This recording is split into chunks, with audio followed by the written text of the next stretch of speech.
Je crois que le simple fait de renvoyer le MRC auprès des tribunaux relève déjà d'un aveu de malice, un aveu de duplicité, un aveu de contorsion. Je vous le dis. Parce que le Conseil constitutionnel fait comme si l'application, autant pour moi, de cet article relevait de la haute sorcellerie. Comme si c'était très compliqué. La Cour d'appel du centre fait également comme si rendre public une liste nationale relevait aussi de la sorcellerie, au point où tout le monde a peur.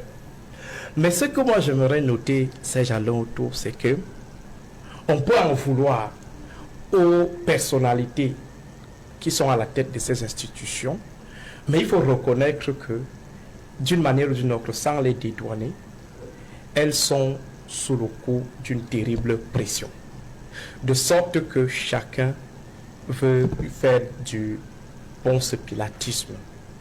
Le Conseil constitutionnel, ce qui le gère aujourd'hui, maîtrise bien les circuits empruntés pour arriver à ce niveau et quels sont des engagements, des compromissions engagées pour rester à la tête de ces institutions. Même chose au niveau de la Cour d'appel du centre. Il maîtrise bien ce qui est la vérité. Seulement, chacun joue la carte de la protection de ses privilèges et ne veut pas être celui-là qui a mis en difficulté un système qui est bien construit, qui bénéficie d'une certaine ingénierie intellectuelle pour pouvoir embrigader tout ce qui est option d'alternance dans notre pays. Est-ce que vous avez l'impression aujourd'hui, notamment, que l'opposition, je préfère globaliser, est prise en tenaille par et des décisions qui viennent de la justice et les actes posés par le MINAT à quelques mois de la présidentielle, élection majeure de 2025? Je vais utiliser une étiquette un peu plus extensive en parlant plutôt des forces du changement, parce que quand on parle de l'opposition, c'est beaucoup plus ceux qui sont encastrés dans les organisations partisanes. Oui. Mais on oublie également qu'il y a une société civile qui devrait être forte, et plus forte d'ailleurs que certains partis de l'opposition. Ce n'est pas une illusion, ce n'est pas une navigation à vue, c'est une réalité. Et ça date de longtemps. Je crois que c'est un héritage colonial, ou si vous voulez néocolonial, c'est-à-dire cette tendance à utiliser les instruments, les appareils de l'État comme des instruments d'un parti politique ou de l'ordre dominant. On est dans une situation de privatisation de l'État à partir de ces différents segments ou ces différents éléments qui interviennent dans son action. On a l'impression qu'il y a même une certaine personnalisation des instruments de l'État qui devraient rester assez objectifs. Et parmi ces instruments, nous avons l'administration territoriale et la justice. Au Cameroun, déjà il faut le préciser, c'est Jalin, en lieu et place de l'administration territoriale, on a plutôt le commandement territorial. Il y a une différence entre l'administration et le commandement. L'administration est plus passive, elle est moins autoritaire, elle est intégrative et elle répond à certains moments à une certaine horizontalité, même si dans le fond, elle demeure verticale, c'est-à-dire du haut vers le bas. Et le commandement, c'est du militarisme pur et simple. Ça veut dire tout simplement que les différents acteurs aux commandes des unités administratives, les préfets, les sous-préfets, les gouverneurs, on les attend beaucoup plus dans le commandement que dans l'administration, suivant la logique de l'héritage néocolonial de la gestion de l'État au Cameroun. Même chose avec la justice. La justice, lorsqu'elle flirte avec le fait politique, elle devient politicienne, elle devient un acteur, un instrument du politicien central qu'est l'ordre dominant et c'est lui qui le représente, qui l'incarne, à savoir le président de la République, par ailleurs président national du parti au pouvoir.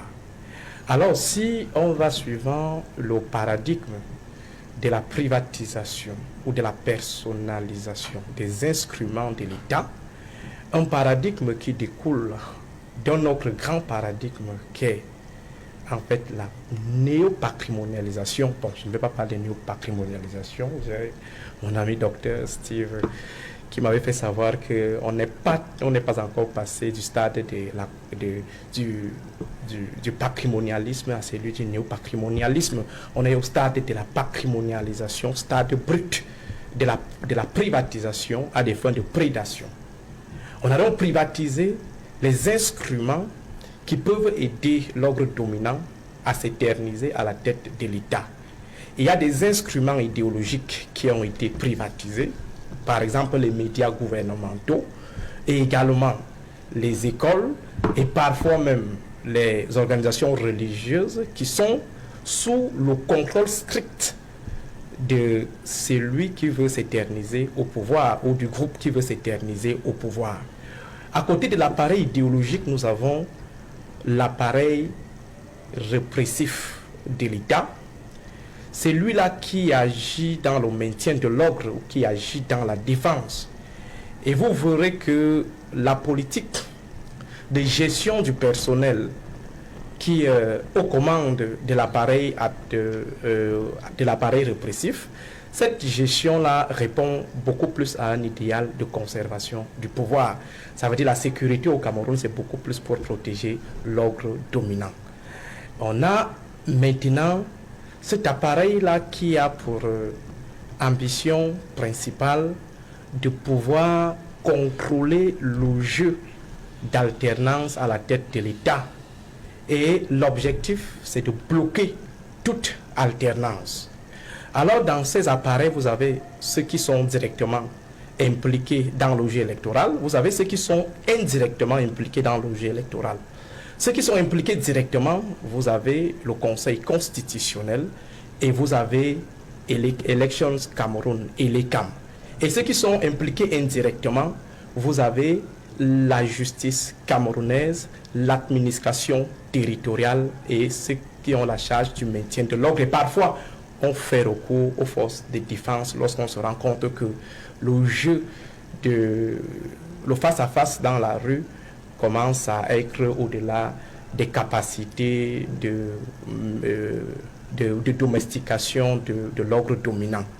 Alors, pour revenir au cas précis qui nous interpelle ce soir, c'est-à-dire, d'un côté, vous avez l'administration territoriale qui bloque le déploiement, ou si vous voulez, fait obstruction à toute expression libre des partis d'opposition. Et vous avez la justice qui décide de se rendre incompétente sur des questions qui, ma foi, lui reviennent, les questions dont elle a la pleine compétence. Le Conseil constitutionnel qui renvoie le MRC devant la Cour d'appel du centre. C'est le Conseil constitutionnel, ça veut dire que c'est l'organe qui est en charge de statuer en dernier ressort sur la constitutionnalité. Et la Constitution, c'est la norma normarum, la mère des normes. Après la Constitution, il n'y a plus rien au-dessus, en dehors peut-être des critères internationaux, mais sur le plan national, c'est la mère des normes, la norma normarum. Alors, l'organe qui est en charge de la bonne application, de la sécurisation, de la bonne interprétation, de la mère des normes, vous dit que c'est la Cour d'appel. Arrivé à la Cour d'appel vous dit que non, c'est plutôt le tribunal administratif. Ça veut dire tout simplement que l'organe en charge d'interpréter, d'assurer la bonne interprétation de la Constitution s'était trompé, forcément. Et là, ça devient inquiétant. Parce qu'en indiquant au MRC la voie de la Cour d'appel, c'est qu'on supposait que le Conseil constitutionnel était bien placé et qu'il avait plus d'outils pour apprécier la voie à suivre ou la chambre à saisir. Mais arrivé à la cour d'appel, on fait savoir au MRC que le Conseil constitutionnel s'était trompé parce qu'il n'y a pas d'abonnés qui répondent à ce numéro. Ça devient donc inquiétant. Docteur, et rapidement sur le cas PCRN, maintenant, ce qui s'est passé dans le département du terrain avec le gouverneur. De l'autre côté, vous avez des décisions totalement rognées. On dirait que nous avons affaire à plusieurs États. Oui. Ça veut dire que Cabral Libby, un membre du Parlement. Cabral Libby peut organiser des cérémonies de dédicaces dans la région du centre, dans la région du littoral, mais dans la région de la Damawa, ça devient inquiétant pour l'autorité administrative. Qu'est-ce qui ferait la spécificité ou l'exclusivité de cette région en termes d'analyse des éléments conflictogènes ou insécuritaires que porterait la dédicace de Cabral Libby? Ça pose problème. À un moment donné, on se demande si les autres gouverneurs ou les autres autorités ou les autorités administratives des autres régions n'ont pas les mêmes capacités d'analyse des situations conflictogènes ou sécuritaires qu'auraient aujourd'hui les autorités administratives de la Damawa. Et ça pose un énorme souci au niveau de la cohérence. De la cohérence ou alors de la coordination même de l'interprétation des textes ou de l'agir de ceux-là qui sont à la tête de l'État. Voilà, Charles Dikam, vous également, quel est le regard que vous portez sur ces deux-là, l'administration territoriale et la justice en cette période, avant préélectorale, on va dire, on est presque rentré dans l'élection, ça bouge. Je vais au-delà de l'aspect typiquement juridique, je vais plutôt me dire, pour les dédouaner, entre guillemets, qu'il leur faut le temps de nettoyer ce que nous ne devons pas voir. Donc ils gagnent du temps. Mais à terme, ils seront contraints de respecter cet article 80. Ils ont été surpris par la pugnacité, comment dirais-je, la tétutesse, pour rester basique. De ce débat-là, on dit que pourquoi c'est seulement le MRC qui insiste là-dessus. Écoutez, qu'est-ce que vous leur répondez à cela? Je leur réponds que nous avons toujours suivi le droit, la Constitution, et rien que, et que pour cela, nous n'avons pas forcément besoin d'être accompagnés. Si d'autres pensent que nous menons bien ce combat, et que nous le menons bien pour tout le monde, bah, tant mieux. Vous pourriez me poser la question de savoir, l'honorable Cabral Libby, même si je n'aime pas commenter certains faits, aujourd'hui, à la suite d'une dédicace, est renvoyé persona non grata. Ça ne vous rappelle rien? Ça me rappelle, mais pas loin d'ici, à quelques centaines de mètres. Bon, je pense que je vais leur envoyer la politesse aux gens du PCRN qui, bien que nous, à chaque fois qu'il leur arrivait quelque chose, nous avons été les premiers à voler à leur secours et à dénoncer la forfaiture. Je dirais simplement que ce qui arrive à Poulet arrive à Pintade. Il faut peut-être qu'à un moment donné... je suis simplement en train de dire qu'il faudra qu'à un moment donné, tous les Camerounais comprennent que le combat que nous menons n'est pas un combat pour nous, mais pour nous tous. Et dénoncer avec la dernière énergie chaque fois que la loi sera violée. Il faudra bien que tous nos compatriotes, je dis bien tous nos compatriotes, le comprennent. Il y a même le parti au pouvoir du bout des lèvres semble soutenir le fait que l'article 80 doit être respecté. Donc maintenant ils entrent dans du juridisme en disant que c'est pas par là qu'il fallait passer, c'est de l'autre côté. J'ai suivi le plateau d'hier soir. Enfin bref, c'est avant-hier, essayer de déterminer le sexe des anges. Enfin nous sommes d'accord au moins sur une chose tous, c'est que l'article 80 doit être respecté. Maintenant il faudra peut-être que le prochain législateur... Non, monsieur est sous ses Camerounais. Je n'ose pas penser qu'il a une deuxième nationalité. Si vous continuez... Non, ce n'est pas lui le problème à ce niveau. Non. Il faut l'amener à le Conseil constitutionnel. Non, lui nous a dit qu'ils avaient des problèmes techniques, non? Oui. C'est jamais exprimé. Bon, lui, il ne s'est pas exprimé. Tous ces gens-là, c'est la même chose. Le Conseil électoral nous a parlé de soucis techniques. Bon, ces soucis techniques ne peuvent pas durer ad vitam aeternam. Je me dis que les soucis techniques... Ils peuvent être résolus après la présidentielle. la présidentielle aura lieu si ce problème n'est pas résolu, vous êtes sûr? Parce que si la loi n'est pas respectée, pourquoi on en respecterait une partie et pas l'autre? Non, ça commence par là, le respect strict du code électoral. Il faut que le code électoral soit respecté. Tant qu'à ne pas le changer, tant qu'à ne pas le changer. Mais sur la base de quoi est-ce que, puisque en plus, à un moment donné, ce sera encore les seuls documents de l'ECAM qui feront foi. J'entends certains qui disent, mais vous n'avez qu'à compiler. Mais quand nous aurons compilé, ils nous diront, comme ce ne sont pas eux qui ont compilé, nos résultats à nous ne sont pas fiables. On demande quelque chose qui n'est pas sorcier, que même un enfant de première année d'informatique saurait faire. Ils vont le faire. Ils gagnent du temps, je dis et je répète, ils sont surpris. Ils ont cru que c'était une petite jérémia de plus ou de trop, mais ils se rendent compte que nous sommes arrimés là-dessus et que nous n'en bougerons pas d'un iota. Ils feront paraître cette liste électorale nationale, de telle manière à ce que je sache que mon frère qui est en Europe, son nom ne figure pas à Garoua, que mon père et ma mère qui sont décédés, leur nom ne figure pas à Yagua. C'est de ça qu'il est question. Et que mon propre nom à moi-même ne figure pas à 3 ou 4 endroits. Parce que je n'ose pas croire qu'ils vont nous demander de faire le tour du Cameroun. Déjà, se déplacer à l'intérieur de Douala est suffisamment pénible. Donc, ils nous permettront, nous autres qui savons aujourd'hui, très nombreux, utiliser l'outil informatique, de pouvoir faire ces vérifications-là. Et je sais que c'est le nœud du problème. Le nœud du problème. C'est là où le voleur est agrippé. Et c'est donc pour ça que je reste convaincu que, au fur et à mesure que le temps passe, les uns et les autres allons arriver au moins à certains points de convergence, à savoir, parce qu'une fois que tout le monde a été touché, on finit par connaître le mal, on va converger tous vers le même sens, à savoir que, mais à défaut de satisfaire à la doléance, tout au moins aux propositions de la plateforme qui demandait que nous modifions ce code, mais au moins que celui qui est en place soit appliqué et strictement appliqué du point de vue de la loi. Donc, ces deux aspects, la justice qui ne semble pas, vous avez vu, le MRC, ces derniers temps, qui mène un combat pour le respect de l'article 80, toujours pas de satisfaction, pas seulement pour le MRC, pour l'ensemble des partis politiques et organisations de la société civile. Cet article, jusque-là, n'est pas respecté. Il y a de l'autre côté le MINANT qui nous ramène un peu ce qu'on a vu en 2018, des formations politiques, on va dire ce bicéphalisme-là, à la tête des formations politiques, avant l'élection d'octobre.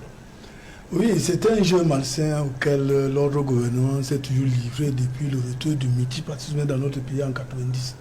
C'est toujours comporté la sorte et plus fort encore ces derniers jours. Vous voyez ce qui se passe là, la non-application de l'article 80 depuis que l'ECAM a été créé. Cette disposition de la loi portant code électoral n'a jamais été appliquée par elle. Pourquoi il trouve que c'est de l'agitation quand le MRC demande que ce soit appliqué en 2025? Oui, justement, et d'ailleurs, la porte-parole de l'ECAM ici, parce que l'ECAM, il faut bien préciser, l'ECAM c'est l'ECAM RDPC. Depuis quand? C'est comme ça, c'est l'ECAM RDPC, puis c'est le comité central bis du RDPC, l'ECAM qui fait constituer le conseil électoral. Monsieur Rousseau qui est ici ne peut pas me le démentir, il sait que c'est la vérité. Donc, l'ECAM a toujours agi comme une partie qui a intérêt dans l'opposition électorale contre les autres qui ne sont pas du RDPC. Et d'ailleurs, cela démontre totalement la défaillance, la non-application de l'article 80 du Code électoral par l'ECAM. C'est une défaillance telle que prévue dans le Code électoral, dans son article 44. Et là, ça interpelle le président de la République personnellement. De pouvoir agir et constater cette défaillance et de pouvoir démettre tout le conseil électoral jusqu'au président et vice-président, y compris le directeur général, et nommer d'autres personnes. C'est ce que la loi prévoit. Et c'est en vertu des articles 5 et 8 de la Constitution de la République du Cameroun, dont l'article 5 parle du chef d'État doit veiller sur le bon fonctionnement des institutions de la République. Et l'article 8, je crois 10, nomme dans les fonctions civiles et militaires et autres. Et le chef d'État, donc, comme il a refusé d'agir comme chef d'État, puisque ça a son avantage, la non-application de l'article 80, ça a son avantage, et agit donc comme président national du RDPC, il n'agit plus comme président de la République. Parce que c'est une défaillance très grave, parce que la liste électorale est l'élément national, est l'élément de base pour aller à toute une élection qui se veut sérieuse du choix du président de la République. Pourquoi ça semble si compliqué au Gabon? Justement, c'est compliqué parce que ça renferme le véritable socle du faux électoral. Le DPC n'a jamais gagné une élection. Jamais dans ce pays. Ils ont perdu l'élection présidentielle de 92. Le candidat de l'opposition du SDF à l'époque, le chairman John Fundi, avait battu le président de la République. Je me base sur le résultat. Non, attendez, je prends cet exemple. Et ça, je me tiens sur l'arrêt du président de la Cour suprême en qualité de juge électoral à l'époque. Qui a bien énuméré toutes les irrégularités. Et il a conclu que la loi ne l'autorise pas de sanctionner, mais plutôt de lire le rapport qu'on lui a apporté. Et le rapport on n'a même cru qu'à un moment donné, après avoir lu les irrégularités, il va dire que bon, vu ce qui précède, tout au moins que le scrutin a annulé. Lui, il a dit pendant moi, il a encore envie, monsieur Rufoué. Si vous voulez aller, le rapport disait quoi? Monsieur, quand vous parlez là tout à l'heure, je vous écoutais. Vous n'avez pas interrompu. Soyez un peu galant. Vous n'avez pas monté votre mauvais côté à vos étudiants qui vous suivent en ce moment. Soyez assez civilisés. Dites-nous ce que le rapport. Je suis en train de parler d'un rapport. On veut savoir quel est le contenu du rapport. Monsieur Rufoué, vous n'êtes pas mon interview. Comment? Laissez-moi parler. Vous parlez là tout à l'heure, vous racontez les charabia là. Je ne sais pas de quoi vous disiez. Donc, je dis donc que, dépendamment, allez-y au greffe de la Cour suprême, demandez l'arrêt qui proclamait le. Donc vous l'avez puisqu'il est toujours au greffe. Vous l'avez? Monsieur le Fouet, vous ne l'avez pas. On est ici, on respecte les Camerounais qui nous suivent. C'est un moment assez grave et sérieux pour notre République. Si vous êtes venu vous parlez d'un élément dont vous n'avez pas connaissance. Je parle de ce que j'ai connaissance. Ah, vous l'avez? Je vous dis arrêtez, monsieur, il faut arrêter ça. Je veux simplement arrêter. Sinon, on va arrêter ce plateau ingouvernable. Personne ne va plus parler. Xavier, sauf à considérer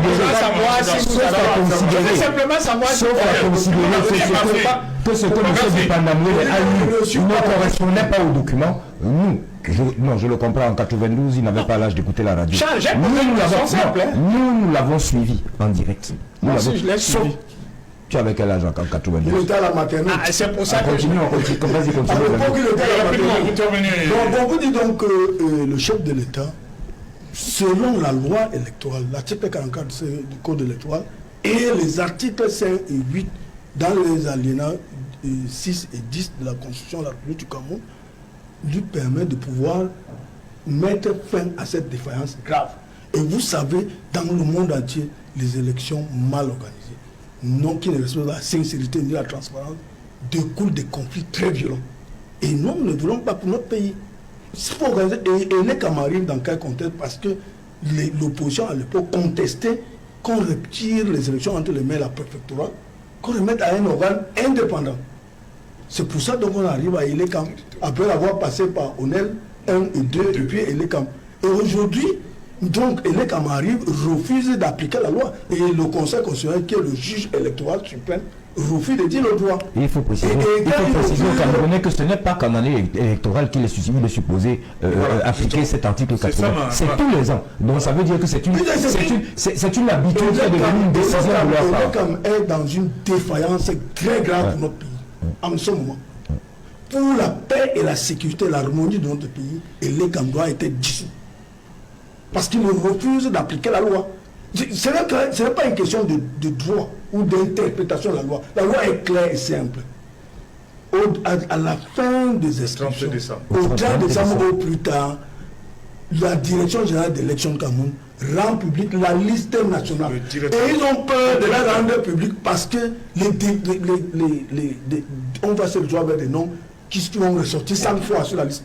Justement, et c'est ça. Et d'ailleurs, j'ai rapidement terminé c'est avec votre permission, que d'ailleurs, même les bureaux de vote, vous savez que quand on prend le nombre des inscrits en 2018, c'était 6 millions et poussière. Quand on divise par 500, par 5 millions de 500, ça donne environ 13 000 bureaux de vote. Mais nous étions à la dernière élection présidentielle à 25 000.